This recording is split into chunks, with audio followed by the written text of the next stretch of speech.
ఎన్టీఆర్ దానవీర Soora Karna PhD విద్యార్థులకు పరిశోధనాత్మకం.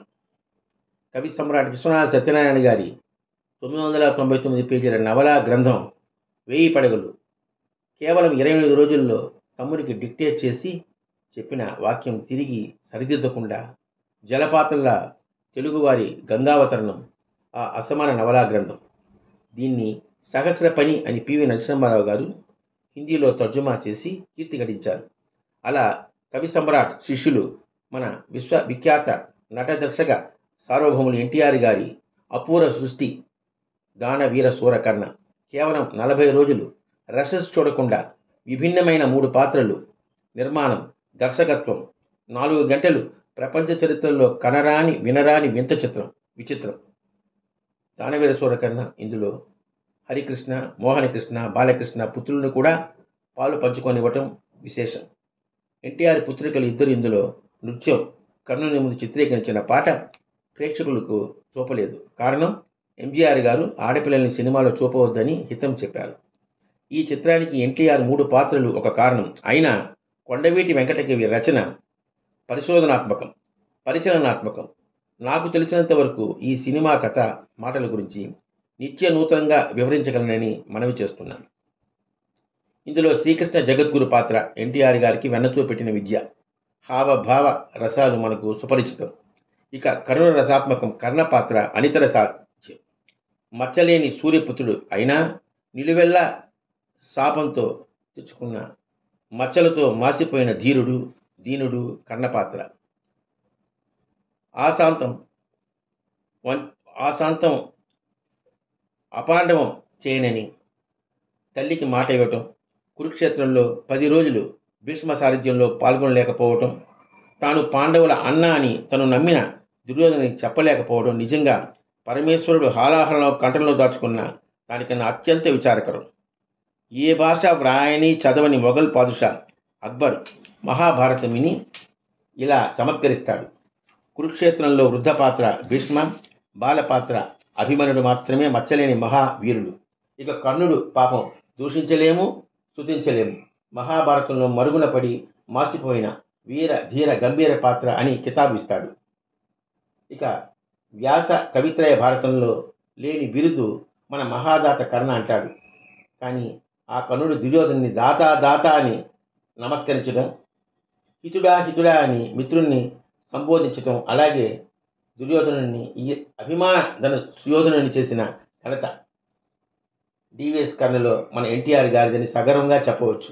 హితుడా దాత అన్నది ఆ రోజుల్లో సగర్వంగా ప్రేక్షకులు పలుకుతూ ఉండేవారు. ఇక ఇందులో కొండవీటి కవి రచన పాఠం పరిశీలిద్దాం. 4 గంటల రచనను పరిశోధించి తెలుగు విద్యార్థి 400 పేజీల పిహెచ్డి గ్రంథం సులభంగా తయారు చేయవచ్చు. మచ్చుకు కొన్ని మాటలు సందర్భోచితం, కళా సృష్టి వివరించగలనని మనవి. గంగలో కట్టుకుని వచ్చిన బిడ్డ. ఇక సూతిని భార్య రాధాదేవికి స్తన్యంలో పాలు రావటం, కన్నుని పాలిచ్చి పెంచటం పాత్రతో ప్రారంభం. విలువిద్య విశేషం కోసం పరశురాముని దగ్గర వెళ్ళినప్పుడు ఇంద్రజాలంలో చిక్కుకుని గురుశాపం నెత్తిన తెచ్చుకుంటాడు.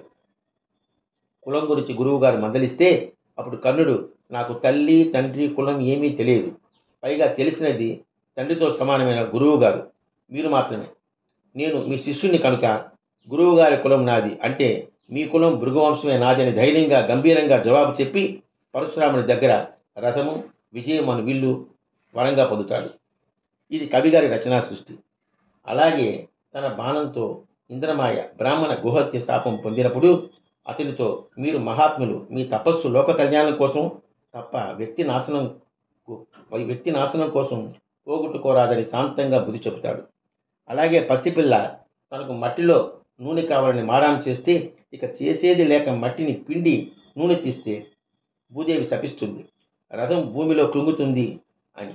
అప్పుడు కవిగారు ఎన్టీఆర్ గుండా మంచి మాటలు, కడుపులో దాచుకొని కాపాడుకోవలసిన తల్లి పొట్టన పెట్టుకుంటానని శపిస్తే ఆ బాధ ఆ తల్లికి కానీ ఈ బిడ్డకు కాదని వాపోతాడు. ఇది అంతా కవిగారి రచనా సృష్టి. ఏకలవ్యుని దక్షిణ హస్తం బొటనవేలు గురుదక్షిణగా పొందిన ఆచార్య ద్రోణుని నిరసిస్తాడు. కుమార అస్త్ర విద్యా ప్రదర్శనలో అర్జునుడికి సాటి వీరుడు లేదని కౌరవులలో కరువు అని చింతిస్తున్న దుర్యోధనుడికి ఎడారిలో దాహం తీర్చినట్లు మిత్రత్వం అంగరాజ్య పట్టాభిషేకం చేసుకుని సుయోధనుని దాత దాత అని కృతజ్ఞతలు సమర్పిస్తాడు. ఇక ఎన్టీఆర్ గారి రారాజు పాత్ర అక్కడ సూర్యోదయల్లా ప్రకాశిస్తుంది. కులం గురించి గంభీర వచనాలు భీష్మ ద్రోణ కృపుల్ని నిశ్శబ్దులను చేస్తుంది. ఆ డైలాగ్స్ అంతా కవిగారి సృష్టి. దాన్ని అద్భుతంగా మెప్పించి పలికిన ఎన్టీఆర్ గారి హావం భావం అద్వితీయం. అప్పట్లో ఆ ఆడియోస్ వీడియోస్ ప్రపంచ రికార్డుగా అమ్ముడుపోయాయి.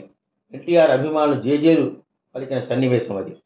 ఇంతకు ముందే 1966లో శ్రీకృష్ణ పాండవ్యంలో వాడిన సింహం ఆసనం, అలాగే రాజసూయ యొక్క మదగజంపై కూర్చున్న సుయోధన గంభీరం ఈ సినిమాలో కూడా ఎన్టీఆర్ గారు చూపించారు. దీనికి చాలా చక్కని భర్తృహరి సుభాషిత పద్యం భావం వివరిస్తాడు.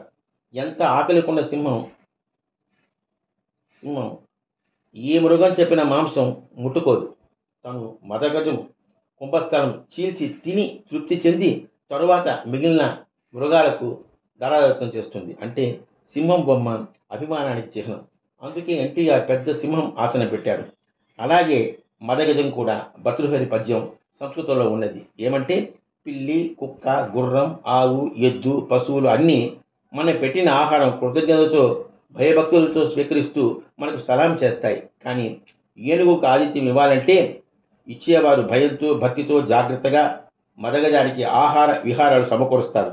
అలా రాజసూయానికి పరుల గృహానికి అతిథిగా వచ్చిన గంభీరంగా ఏనుగుపై ఉండి దిగి సత్కారం పొందటం ఎన్టీఆర్ గారి దర్శకత్వానికి ఒక మణిపూస. అంటే ఎన్టీఆర్ గారు భర్తృహరి సంస్కృతం సుభాషితాలు చదివి ఉన్నారని మనం భావించాలి. సుయోధనుని పెద్ద డైలాగ్స్ పాండవులు పాండవులు పాండవులు అని పలికి భారతంలో కథ లక్క ఇల్లు, ఏకచక్రపురం, ద్రౌపదీ కళ్యాణం ఇలా బాలభారతం పాండవ్యం సగం సినిమా కథల్లో జగ్గిపోయినట్లు రాయటం కొండవీటి ప్రతిభకు తార్కాణం. అలాగే ఆ దాసి ప్రశ్నకు జవాబు ఇవ్వగల దాసానుదాసులు ఈ సభలో ఉన్నారు, వెళ్ళి పాంచాలను తీసుకురా అని దుశ్శాసనాన్ని పంపటం, కురువృద్ధులు గురువృద్ధులు ధర్మవృద్ధులు అనుకున్న ప్రబుద్ధుల బుద్ధులు ఇంతవరకు నిద్రపోవచ్చున్నదా ఏమి, ఇప్పుడే లేచి అధర్మ మధర్మం అని ఆవలించుచున్నది. నేను గెలిచినందువలన దురుద్యూతం, అదే ధర్మజులు గెలిచిన ధర్మమే గెలిచినదని జేజేలు పలికి ఉండేవారు కాదా. చతుష్షష్టి కళా విశారదుడైన నేను ఆడలేది ఆట తెలియకనా, ధర్మం తెలియను కనుక. ద్యూతార్జితమైన విత్తముపై చిత్తము ఎసగొల్పు అల్పుడను కాను, అధములను కాను. ఆ రోజు తన పూర్వ మిత్రుడు కర్ణుని సూతపుత్రుడు అని పాంచాలి హేళన చేసింది. దానికి ప్రతీకారమే ఈ ద్యూతం అని నిర్మోహమాటంగా పలికి సభను నిశ్శబ్దం చేస్తాడు. ఈ రచన కవిగారి అమోఘ ప్రతిభకు నిదర్శనం. 12 సంవత్సరాల వనవాసం చేసినా మీకు లేని అలసట, 12 అడుగులు మీతో నడిచినానో లేదో ఆయాసమని శ్రీకృష్ణుడు పలకటం, పండో పదమో కోరటం, ఈ ఒక్క వాక్యంతో పాండవ వనవాసం సినిమా అంతా అయిపోతుంది. కర్ణుడు సభలో నీచవాక్యాలు పలికినప్పుడు నాకు కోపం వస్తుంది, కానీ తలవంచుకొని నేను ఆ కర్ణుని పాదములు చూస్తే నాకు నా తల్లి పాదాలు గుర్తు కనిపిస్తుంది అని శాంతిపురంలో ధర్మరాజు నారదునితో పలికిన మాటలను తీసుకొని కవిగారు అత్తగారి పాదపద్మములు పోలిన సహజ కవచకుండల శోభితుడైన కర్ణుని 6వ భర్తగా కోరుతున్నాను అని పాంచాలి చేత పలికించడం ఒక సత్య విశేషం. ఇక ఎన్టీఆర్ తన తనయుడు హరికృష్ణుని చూచి, ఓహో ఇంద్రతనయులా పేడితనం పోయినను నడకపోలేదని అర్జునుని ఎగతాళి చేయడం మొత్తం నర్తనశాల సినిమా అయిపోతుంది. కవిగారి రచనా సృష్టి అమోఘం. ఆ స్థిర చరాస్తులు ఆహారం అన్నదమ్ముల మధ్య పంచవలసి వస్తే ముందుగా చిన్న తమ్ముని కోరుకోమని చెప్పాలి, మిగిలినది పెద్ద అన్నయ్యలు పంచుకోవాలి. ఇది భారతీయుల ఆర్య సమతం. ఆ మాట కృష్ణుడు సుయోధనుడితో అంటాడు, కోరుట బాలుని కొప్పు ముందుగా అని పద్యం. మంచి ఆదర్శ బోధ ప్రేక్షకులకు కవి అందిస్తాడు. శ్రీకృష్ణ రాయబారం హితవచనాలు లెక్క చేయకుండా సుయోధనుడు లేచి, రాయబారి శాలించి నీ దుష్ప్రసంగం అని అరిస్తే అప్పుడు భీష్ముడు తాతగారు లేచి, ఆయుష్మాన్ శాంతించు, లోకైక విందుడగు నందనందనుని హితోపదేశం గ్రహించి అప్రమత్తంగా మెలంగు అని మందలిస్తాడు. ఇది మన దేశంలో జరిగే అతి సహజమైన సన్నివేశం. యువకుడు ఎప్పుడైనా మితిమీరి గర్వంతో తనకన్నా పెద్దవాడిని బలవంతుణ్ణి తూలనాడితే మన ఇంటిలో ఉన్న తాతలు తండ్రులు యువకుల్ని మందలిస్తారు. ఒరేయ్, జాగ్రత్త, కొంతకాలం బ్రతకాలి మీరు, పెద్దవాడు బలవంతుడు, ఎదిరించి మాట్లాడరాదు అని బుద్ధి చెప్తాడు. అలా కవిగారు చిన్న మాటలతో పెద్ద అర్థం ప్రేక్షకులకు పరిచయం చేస్తాడు. ఇక భీష్మునిపై అలుకతో భగవాన్ శ్రీకృష్ణ చక్రం తిప్పుతూ రథం దిగి ముందుకు వెళుతుంటే అర్జునుడు రెండు చేతులతో శ్రీకృష్ణుని గట్టిగా పట్టుకుని, మీరు ఆయుధం ధరింపరాదు, అది మీ సత్యవాక్కుకు మచ్చ అయిపోతుంది అని పెద్ద పెద్ద మాటలు వివరించకుండా ఒకే ఒక చిన్న ముక్క సర్వజ్ఞ అని శ్రీకృష్ణుని సంబోధించడం, అందులో సర్వం మీకు తెలుసు, ఆ పని చేయరాదని గుర్తు చేయటం నిజంగా కవిగారి అద్భుత సృష్టి. ఎన్టీఆర్ గారి స్క్రీన్ ప్లే అభినందనీయం.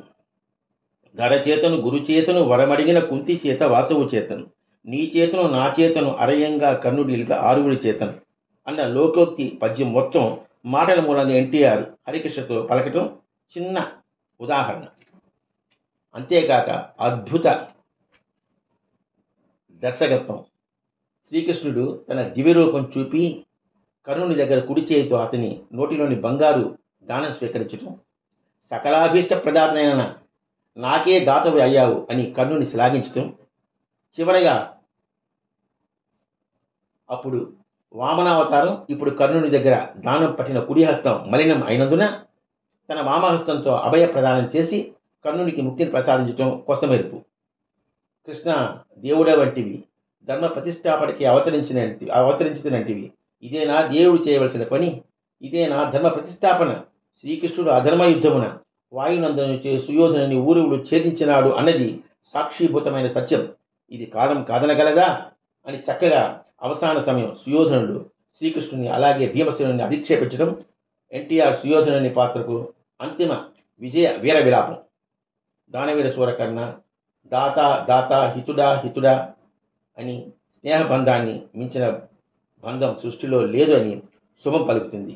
ఇంత సమయం మీ శ్రోతల అమూల్య సమయం నేను తీసుకున్నదற்கு మన్నించమని, నిజంగా బాగున్నది అనిపిస్తే సబ్స్క్రైబ్ చేయమని వినయపూర్వకంగా విజ్ఞప్తి చేస్తూ మీ పగడాల జనార్దన్, తిరుపతి.